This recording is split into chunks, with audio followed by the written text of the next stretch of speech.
नमस्कार, आप देख रहे हैं हमारा नया प्रोग्राम शिव कथाएं। इस प्रोग्राम में भगवान शिव से जुड़ी विभिन्न कथाओं के बारे में जानेंगे। तो चलिए शुरू करते हैं आज का अध्याय। जब सती के खुद को योगाग्नि में भस्म कर देने का समाचार शिवजी के पास पहुंचा, तब शिवजी ने वीरभद्र को भेजा। उन्होंने वहां जाकर यज्ञ विध्वंस कर डाला और सब देवताओं को यथोचित फल दिया। सती ने मरते समय शिव से ये वर मांगा कि हर जन्म में आप ही मेरे पति हों। इसी कारण उन्होंने हिमाचल के घर जाकर पार्वती का जन्म लिया।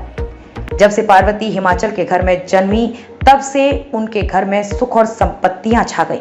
पार्वती जी के आने से पर्वत शोभायमान हो गया।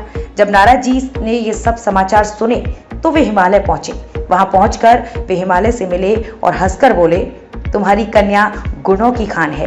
ये स्वभाव से ही सुंदर, सुशील और शांत है। ये कन्या सुलक्षणों से संपन्न है। ये अपने पति को प्यारी होगी। अब इसमें जो दो चार अवगुण हैं वो भी सुन लो। गुणहीन, मानहीन, माता पिता विहीन, उदासीन, लापरवाह। इसका पति नंगा, योगी, जटाधारी और सांपों को गले में धारण करने वाला होगा। ये बात सुनकर पार्वती के माता पिता चिंतित हो गए। उन्होंने देवशी से इसका उपाय पूछा। तब नारद जी बोले, जो दोष मैंने बताए, मेरे अनुमान से वे सभी शिव में हैं। अगर शिवजी के साथ विवाह हो जाए तो ये दोष गुण के समान ही हो जाएंगे। यदि तुम्हारी कन्या तप करे तो शिवजी ही इसकी किस्मत बदल सकते हैं। तब ये सुनकर पार्वती जी की मां विचलित हो गई।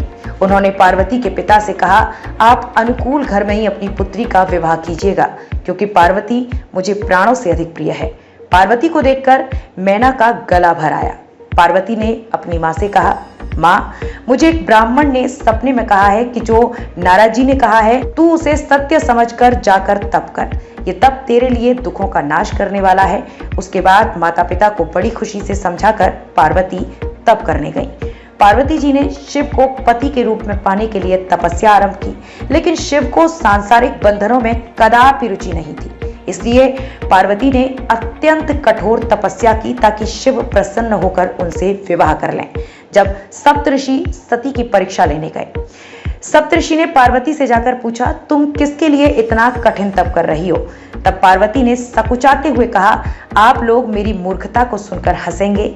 मैं शिव को अपना पति बनाना चाहती हूँ। पार्वती की बात सुनकर सभी ऋषि हंसने लगे और बोले कि तुमने उस नारद का उपदेश सुनकर शिव को अपना पति माना है, जो सब कुछ चौपट कर देता है। उनकी बातों पर विश्वास करके तुम ऐसा पति चाहती हो जो स्वभाव से ही उदासीन, गुणहीन, निर्लज्ज, बुरे वेश वाला, बिना घरबार वाला, नंगा और शरीर पर नागों को धारण करने वाला है। ऐसे वर के मिलने से कहो तुम्हें क्या सुख मिलेगा? अब हमारा कहा मानो, हमने तुम्हारे लिए बहुत अच्छा वर चुना है। हमने तुम्हारे लिए जो वर चुना है वो लक्ष्मी का स्वामी और बैकुंठपुरी का रहने वाला है। तब पार्वती उनकी बात सुनकर बोली और कहा कि मेरा हठ भी पर्वत के ही समान मजबूत है। मैं अपना ये जन्म शिव के लिए हार चुकी हूँ।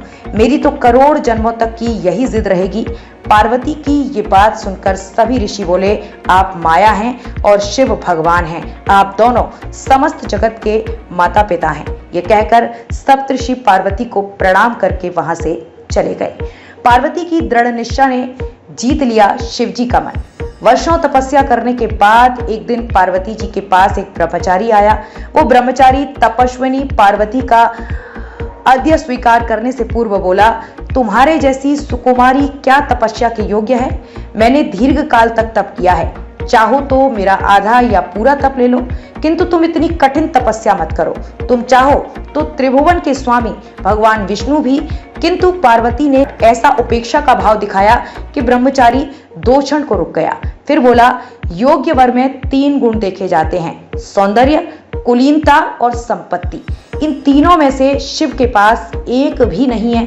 नीलकंठ, त्रिलोचन, जटाधारी, विभूति पोते, सांप लपेटे शिव में तुम्हें कहीं सौंदर्य दिखता है? उनकी संपत्ति का तो कहना ही क्या, नग्न रहते हैं। बहुत हुआ तो चर्म यानी कि चमड़ा लपेट लिया। कोई नहीं जानता कि उनकी उत्पत्ति कैसे हुई। ब्रह्मचारी पता नहीं क्या क्या कहता रहा, किंतु अपने आराध्य की निंदा पार्वती को अच्छी नहीं लगी। अतः वे अन्यत्र जाने को उठ खड़ी हुई। तब शिव उनकी निष्ठा देख ब्रह्मचारी रूप त्याग कर प्रकट हुए और उनसे विवाह किया। जहां दृढ़ लग्न, कष्ट सहने का साहस और अटूट आत्मविश्वास हो, वहां लक्ष्य की प्राप्ति अवश्य होती है।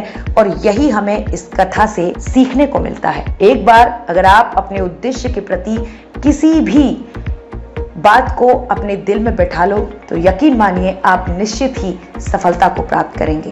इस चैनल के माध्यम से, हमारी इन कथाओं के माध्यम से हमारा आपसे ये भी अनुरोध है, हमारा आपसे ये भी कहना है कि आप इन कथाओं को मात्र सुने नहीं, आप इनसे सीख भी लें और आगे ही ऐसी अनन्य शिव कथाएं सुनने के लिए आप हमारे चैनल के साथ जुड़े रहें। चैनल को सब्सक्राइब करें, वीडियो को लाइक करें, साथ ही साथ इस प्यारे से चैनल को अपने परिवारजनों के साथ, अपने मित्रों के साथ शेयर करें और अपने इस छोटे से परिवार को बड़ा बनाएं।